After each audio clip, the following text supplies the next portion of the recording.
Pokazat ćemo vam kako pravilno pohraniti robotsku kosilicu iMove pomoću dodatnog zidnog nosača.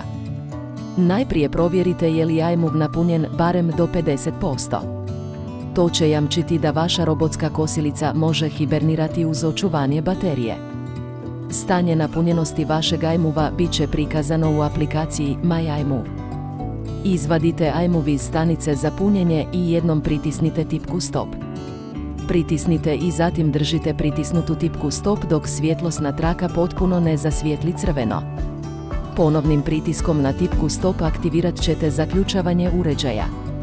Sada još jednom pritisnite i držite tipku Stop.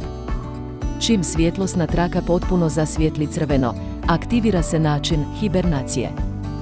iMove se sada može unijeti u prostoriju u kojoj se nalazi zidni nosač. Uklonite klinove za uzemljenje, kabele i žice sa stanice za punjenje i zaštitite krajeve žica od izloženosti vremenskim uvjetima. Stanica za punjenje sada se može rastaviti radi skladištenja.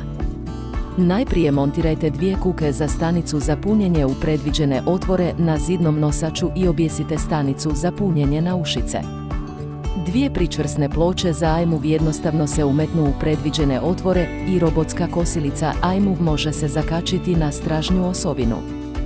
Postavite jedinicu napajanja na policu na vrhu zidnog nosača. iMove i stanica za punjenje sada su pohranjeni na način koji štedi prostor do sljedeće uporabe.